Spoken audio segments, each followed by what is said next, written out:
Wetwogereranga Eddie Kenzo kati Sekawere anti amawulire getufuna ku Newspack Channel galaga nti no Fiona Nyamutoro mukyala we azadde mwana ki azadde baby girl. Kino no kiba kitegeeza nti Eddie Kenzo awezezza abaana bana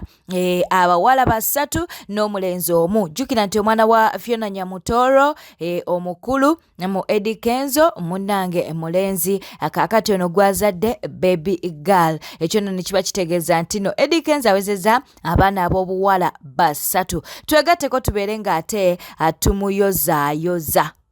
Bwe tweyongerayo wadde nga full figure baavuddeyo ne babeera nga bamulabula obutaddamu kuba nti nno avuma Anteira mukyala wa SB4 ono nno tatudde kaakati avuddeyo n'abotola ebyama agambye ssaawa yonna SB4 agenda kubeera ng'ate munnange akola emikolo era munnange mbw ayina embooko ayina omukyalo omupya era nga ssaawa yonna teweewunyanga munnange olabye emikolo. Njagala obategeeza nti SB4 mufumbo ew'omukazi w'omuwala omuto omulungi tannamuzaalira baana naye bafumbo balyokke bali mu maka amateeketeeke amalungi ssaawa yonna tugenda na ku mikolo naye byagende Dubai aleeta ngoye za mikolo ekyo kiveewo.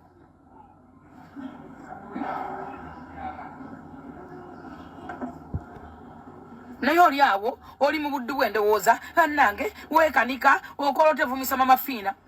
newe munaavuma mama Fiina emirundi emeka mama Fiina tajja kuzaaluka SB4 newe munaamumwagaza tajja kuzaaluka SB4. Wano mwakwata akavubuka akasirikitu akalinga eminya ne mugamba nti kanzaalamu omwana entuuka n'ogenda ku ddeeni oyo Samuhanga yennyini mukwano gwange ajja newange amanyi ne bba wange olw'okuba ayagala views ne likes yagendanga ku mukutu gwa Saimo n'agaate eri abanja gy'ataawola ng'amanyi bba wange amanyi buli kimu yalwawo nga kyobola namubulokinga wano wawala yibulake paka lwe yava mu Uganda teri muntu alina YouTube channel gw'oyagala ate nga bakusooka mu YouTube channel singa nabo tebabaagala singa nabo tebaliwo wawala na yibulake n'atuuka n'okwegoba mu Uganda n'omwana n'omulemesa mama Fiina asooka kuweerera yibulake mukasa bwawulira nti yibulake mukasa asoma diguli n'olumba mama Fiina n'omwesipaka akuweerere owulira mama Fiina n'atayibulake n'atandika okuweerera yibulake wamanya nti aline bujingo amuzadde nga ye godfather we watandika muko n'omulumbe ewa bujingo ne wa Suzani Makula era naye n'omulemesaayo wavanga ewa bujingo okumujjako interview okumanya omusajja goli hypocrite wavanga ewa bujingo omujjako interview n'onoonya omusajja sempa n'avumavuma bujingo nga bwe yanaba ku mukazi we nga bwe yakola atya ng'oyita muko ne bakukowa ne batandika okukuwanda amalusu. Yibulake yasooka ku Brian White mwakuba Yibulake kubanga nabeeranga ne Sipapa ng'ova ewa Brian White n'ojja wa Sipapa n'omugambe ebigambo ku Yibulake nga mumukolwa YouTube channel nga mwatandikira mu byagano okukwata kubanga Yibulake namuwanga interview ne SB4. Senga Asidi nno tatudde avuddeyo n'abeera ng'ate alangira Pastor Bugembe mbu famire y'omuwala oli agambibwa okuba nti no yakwatibwa step daddy we nti Pastor Bugembe agenda nnyo ebweru eyo okuba nti nno munnange ate abuulira enjiri era nga waaba agenzeeyo mbu asula mu maka gaabo abaana oba abawala era okusinziira ku Senga Asidi agamba nti kyandibanga ne Pastor Bugembe mwabo abawala ayinamu gwaganza si byaffe nga aba Newspack Channel katubeere nga tukuwa Senga Asidi ensonga zino azinnyonnyole. Pastor Bugembe mizi ndiko kutegeeza nti family njobadde ng'osumba nga bakuteekamu tiketi. By the way guys, kano kabagezi mama waba abaana is a prophet, tata waabwe is a bishop, meaning babadde bateekamu Pastor Bugembe sente ajje abuulire enjiri ye Sweden because buli wabadde nga ajje Sweden abeera waabwe. Kitegeeza ki? Kasodde gwandaba Kadaama gwandaba fe abantu ababeera e Bulaaya. The inviting office or the inviting body or the inviting I don't know becomes your host. Pastor Bugembe obadde ng'ojja mweno family ng'osulayo nga tukulaba era nga nze ndi sure olina boozinamu oba ozinaba meka mu eyo family simanyi. Pastor Bugembe mother of all nations nga awe wamuyise yawaayo abaana be babazine era nga akimanyi. Pastor Bugembe mother of all nations yabuuza omwana w'omusajja wamunoonya omukira oba nedda yenza kugamba nti gwe Pastor Bugembe mizi you have to address this topic mu kanisa. Kwata akazindaalo okyogereko okujjako nga naawe ozina abaana. Kasuku munnange bakyagenda mu maaso n'okuba nti nate bamutabukira olw'okuvaayo munnange n'abeera nga addamu Mama Fiina mbw ate nga Mama Fiina aliko ettaffaali lye yakola ku by'okusoma kwe. Ekyamazima Kasuku Mama Fiina wabanga akulinako ettaffaali mu kusomako nga we boogera nga yakussako ettaffaali mu kumaliriza okusomako yemakeereraawo. Kasuku wayikyezaamu eri Mama Fiina. Tetuganya oluusi twagala okukola akantu n'olumu ogambawuko nti muntu ono yali ambeereddewoko. Olumu n'osirika n'ogamba omutera okukikola oli naakuba oluusi n'osirika oba oluusi n'ogamba nti omukyalo oyo sijja kumukuba. Ebyo ensonga zino zaagala ozoogerako naye kansirike. Oluusi ffe tulina ensonga zetwagala okwogerako naye okuba nti abantu abamu olusenzi oba yali akubeereddewoko n'akwa ku majja noga omuntu oyo kyali wange nobeera babulabi n'osirika oba n'obyogerako n'obiyita wabbali naye nga tokubye oba okitegeera ekintu ekyo naye nga tokubye. Omanyi abantu muli baakujjukiza omukazi yagembeweeka Kasuku katubujjukize Kasuku twali tukubeereddewo tukuba nnyo. Bwe tweyongerayo munnange Dr. Sefuko wuuno avuddeyo ku nsonga za full figure kw'ossa ne Lilipazo ku lutalo olugendera ddala mu maaso ku mutimbagano. Akapamako kaliko ssente zange ze nagattako kujjanjaba. Fulumizi nkwegayiridde nnyo toyina kyommanyiiko. Lwaki otambula weesiimula? Lwaki otambula weesabika mu kamwa n'emabega? Kibuladi gwe fulumizi. N'olinkinga olinga oyira atonnyo oyasaamirira. Fulumizi yali malaaya.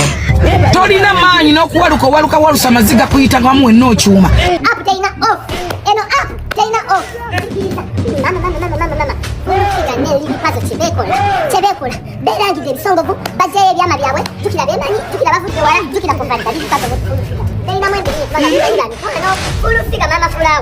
Mama Fulawa mumanyi obulungi ne Lilipazo bemanyi biri ebyomunda ne betutamanyi alangidde Lilipazo mujewo abaana bulira ngozi sobola okwambala nika enjeru okyalina akalega akakutuuka ggwe kukasibibwa. Lwaki otambulira mu pampa? Fulumizi Komanyoko fulumizi mukyafu. Lwaki otonnye? Wepanka nnyo fulumizi nkulina nkukutte. Janja bakaboolo nveeko. Janja bakaboolo nneesonyiwe. Eyo levo nagivaako fulumizi. Yayogere walinze njije. Kitegedde kintu ekyo. Simple. Jangu buzitowandiika.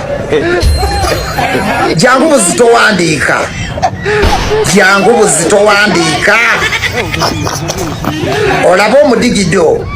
olaba ekimbeewo, olaba omudigido. Akapamako kaliko ssente zange ze nagattako kujjanjaba.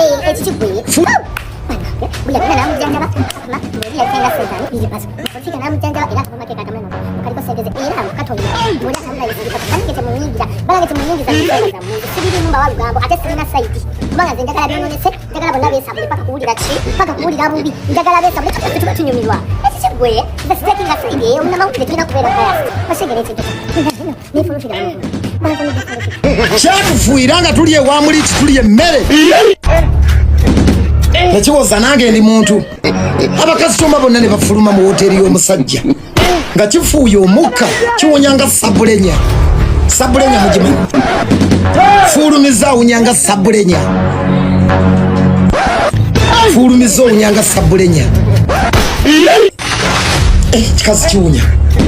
Fulumiza owunyanga sabulenya. Omuntu yakukolerewa bakizaala bakino ekikolimo. Ekisiraani kiwalumbezaaya atukola bwati baka abasajja b'otugumbula oti oli wangeri kyatayisa balungi n'abesimbo n'otugumbula oti n'ogyolekawo fulumizi ow'emitwe emiyaayi Mukama Katonda ng'otugumbudde bantu kino okikoza ki ku nsi n'otwalira abantu baffe abalungi n'oleka bino ebiweŋŋemeku ebiwenneena bizoligawala ku nsi nga bibonyaabonya abantu gwe mulabewo muzukulu wange Shira Price mulabewo Nsambya mulabewo abaana abato abakajja mu kibuga mutusaasire ffe tuli bato mutuzaala nawulira ng'oluyimba lwo lwa mukyakale nga ndi waffe Kayayumbe Primary School mu Pittu nali mu Pittu nabeeranga wa jjajja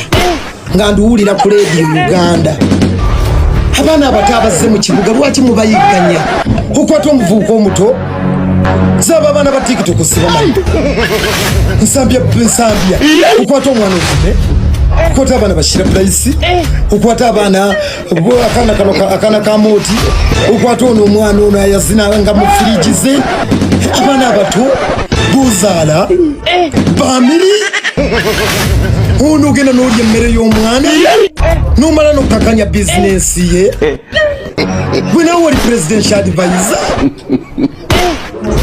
wafisi kyetwala. Ensonga z'Okello nazo zikyagendera ddala mu maaso era nga munnange babadde basuubira nti nno Okello we banaaba bamusalidde ogw'okuba nti naateekebwa kalabba mbu bajja kumuteeka mu lujjudde lw'abantu nti nedda si weebityo we bikola mbu mujja kutegeera butegeezi nti olunaku luno bwe luti ne bwe luti lwe bajja okumuteeka kalabba then munnange balyoke babagambe nti baamumaliriza naye mbu nno buli omu amulabe nga bamuteeka kalabba nti ebyo tebijja kubeera ng'ate bibeerawo n'ababadde basuubira nti nno munnange ebintu bya mangu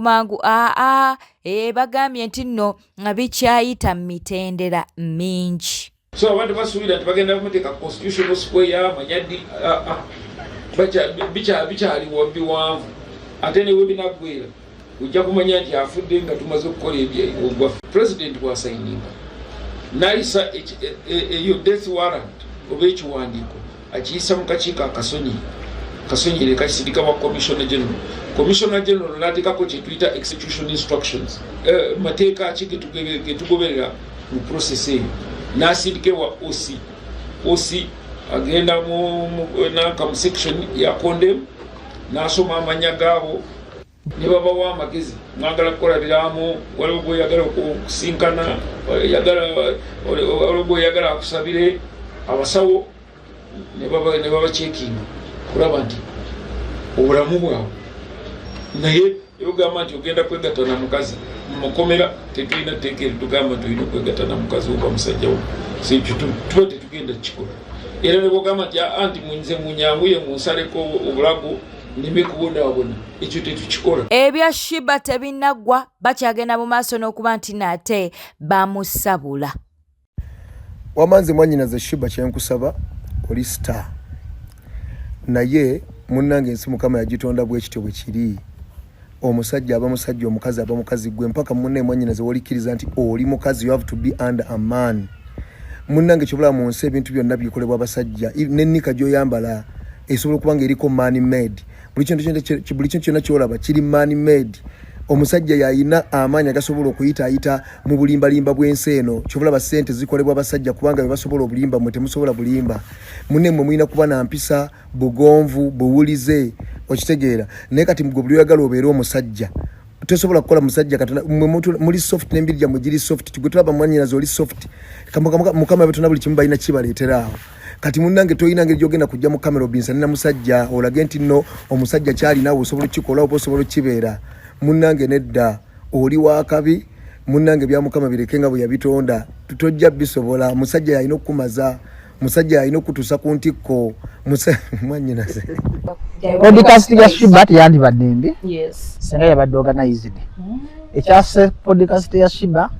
yazze nga ali stressed yayogedde ku bizibu byalina ne family yayogedde ku mpalana gyalina ne Spice yayogedde ku muganda we Mariam fe twagala kumanya twagala tusuubira Shiba okujja okukola podcast eyo ng'agenda kwogera strict edutainment okimanyi yes kyekitegeeza ki okubanga ali educative ng'ayigiriza n'ekirala naye nga tebinyuma nga binyuma yes naye yazze ekisooka yazze kulaga bannayuganda nti kize kirasa abafu kitayagala kumanya yes kwa bannayuganda baana batalina kyakulya nabo babeerawo mu mbeera yaabwe bw'oba olina zikalina oba olina ssente oba gwe President Museveni weeyagalira gy'oli n'abanaku beeyagalira gye bakola ki ekyokubiri yazze n'agirega TikTok tali ku TikTok siri ku TikTok ate ng'ebintu bye byatambulidde ku ki ku TikTok ali verified yes ayinako million followers 2 kati yazze kwewunza kwegamba ayina nozo yandabikidde okuba nga alina omuntu gwe yeegomba my friend Shiba here we are very local we eat matoka and nkoko we are very normal people we are very easy people if you want to fit in us bilio ate nakola ekyobusiru n'alumba Spice Dana nga Spice Dana yamukoze eki Spice Dana wanaba ategeera amawulire alina kusirika n'afuna wini allegations zigamba abengamba bagamba nti Spice Dana yamu kubayino ku bufumbo bwa Shiba kubanga yali mukwano gwa family ya musajja y'omu ku mukwano gwa family ya tata w'omwana wa Shiba kati kirowoozebwa nti Spice Dana alina ebirowoozo ebigambo bye yatwala mu family y'abantu ne babuuka Shiba ebikolo bire Shiba you are not so important as you think that the public needs to know more about you kubanga Shiba aba mulungi nnyo nga tayogedde kyova atali mukazi abba bakasajja babanne ali bulungi kane Shiba kuyingira obufumbo bwa banne allegation kigaze naye afundikidde ali depressed kati internet yonna for the first time yavudde mu Shiba tulabye abayimbi bangi nga babyo ne bacreating nga buno podcast okabayita akantu twalako Juliana ne balimo tabasobola because nakwa interview mpamvu tasobola ya podcast ya Shiba ya chandise tanatuka tanakola no yakubiri yagudde era yavuddewo tena muna Uganda gara giteka kubirowoozo ndi Katonda alina ensonga ki yafuula Shiba ne Juliana abayimbi Kasuku bwagenda n'ayimba bashalom tebinyuma Nyate Kasuku bwakutyaza ku podcast bikola ki kati nagenza okulaba nga Shiba ne Juliana bali bakula beegomba Kasuku yerolo modo waabwe kati kyabulabe nnyo okwegomba Kasuku kuba ne Kasuku ate yeegomba bo ne kati alina amalala yefuula owakabi ataddamu nonsense kuba n'abantu abamu bagamba ba Victoria University emuwe adde yasomenga era nkubiriza Dr. Muganga bangamba oli therapist oba oli psychiatric soko kwate ku muwala wo Shiba asokadde mu public domain entuufu naye without your help Dr. Muganga Shiba should run mad so bajo okumekereza ogamba nti Shiba addeyo ku Victoria University wanage Shiba agende mu university bibiri ajje bajo university tumusomese public relations ajja kusobola ka podcast wanabaze tumuyigirize nti sita akyala bwati ayogera bwati addamu bwati ebibuuzo bwe watuna mu kamera takyamuka the njawukana between Shiba ne Jeff charity Shiba okugweddalu Jeff was a professional manager ng'asobola omugano okukola that kind of nonsense ne kati Shiba she managing herself ye problem ya Spice Diana Spice Diana awulira nnyo ennaku okumusanga akutaaga zindaalo awo kani esita ajja n'ofuna ekirowoozo bwe tebampadde balance ngene mpamba ebintu byebaki awo wenyini bajjo kintu kya management Shiba alina olutalo ne Jeff okumulopa nti Shiba tamanyi kye bayita corporate yakulira federation ne Kenzo Eddie Kenzo ne Shiba beetaaga okujja mu Bajjo University mbayigirize meaning ya corporate Fred Lumbu yewuuna abotodde ebyama bannange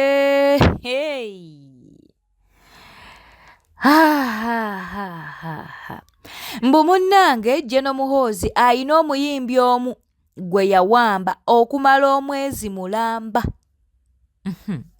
katukuwe Fred Lumbuye wavudde awo n'osindika abantu etiimu yo abamu basuze mu Metropolitan Hotel Ankara era bagenda kuvaamu ng'enaku z'omwezi 6 mu hotel bakolagana ambassador ne military attaché wa Uganda mwena information nyingi era nga gipayiriza dda so njagadde bategeeza muzi njala kutegeeza timu yo nangimanyi sinjogera okutegeeza nina information nyingi nnyo ate nkwatako gwe so nakuwonize buwonizi ekyo nafulumizaako nakuwonize buwonizi kubanga singa onoddamu okumanyira Kyagulanyi oba noddamu okumanyira eggwanga wento obanze ng'omuntu nja kujja information ensi ejja kutya endala ate nja kujja information ensi egenda kutya ono sikutiisatiisa wabula nkulabula olina obukyafu bungi nnyo eyo information eginafulumizaako just 1% kati tegeera 99% na information ekwatako ate nga nkya public yabyegadde ejjuwulira but still one and it's like mistake oddamu okulumba president Olumbe ensi wetu dobanze kenyini ng'omuntu nja kukulagako information nja gifuna okitegedde bulungi nnyo nja gifulumya nga luno omuyimbi omu munene ng'omuyimbi omu munene ate nga mukazi omuwanga okumala omwezi mulamba nja kuwulira ensi mukazi we alina oddawa official wife ali muddawa so genda mpola nze nagambye nze tonsunze ebyemulimize munduza mwene uniform n'agamba jojo ge mwambala that those are decorations wekiba nga tugenda ku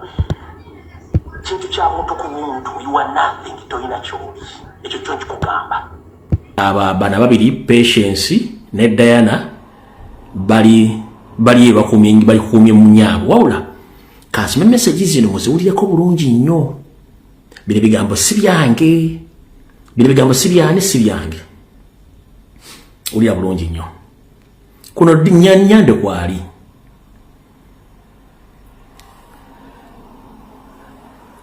we need the world to know that Jezabela is dead, and also Bosco had already married a 25-year-old girl whom he recruited in the army to cover up. They have a very young son together. Surely a close to 90 years man using his position to commit bigamy or polygamy with a 25-year-old, and you are at that strange will of the country. Even his grandchildren are older than that girl. Extremely immoral and shameful. Ebigambo bisoma biti. Mndeto andiyagadde nsemanye nti Isabella Allah yamujjulula dda naye ate Bosco yevulunga dda akawala ka myaka 25 ke yateeka mmaje n'akateeka eyo n'akazalamu n'omwana omulenzi era akikozesanga cover up. Omwami ono agenda myaka 9 yeyambisa ekifo kye okukola ebikolobero bitagendera ku mateeka ga kisajja kikulu kubanga emyaka 25 nobanga weyambisa ekifo kyate okukabasanya abaana abato nga n'abaana ambenkana bazzukuluwo kyabulabe nnyera kiswaza nnyo si kya buntu mukitegedde bulungi nnyo ekigambo ekyo zina message za nkati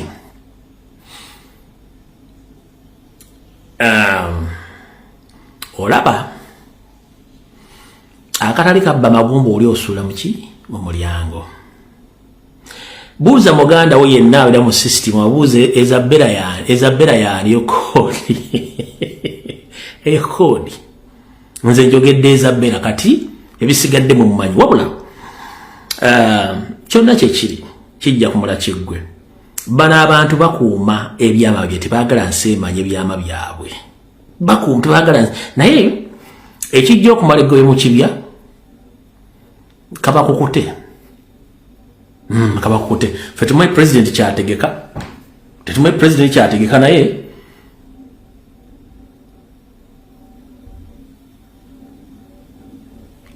bwabanga Isabella gyali Isabella alina okulabika mu kulayira kati ekibavugisa bino byonna sitanti eziriwo Isabella batwalirize mbono ono bosi katoke kulayira then abaleko bakola ekiddako naye it's okay muli baddembe okuuma ekintu kyambati fe wetuli mpaka kuwulira bubi ekyo mukitegedde bulungi nnyo kyejagadde obbagamba ku nsonga ezo kati awo ne tuvaawo katugende ku nsonga endala mpola zetwandiyagadde mumanye bwete tamdo bade mulabi mulungi alokwekumira ku Newspark channel kankusobere ngo subscribinga, likinga nokuleka obaka bwawo mu comment section. Bera bulungi, weraba.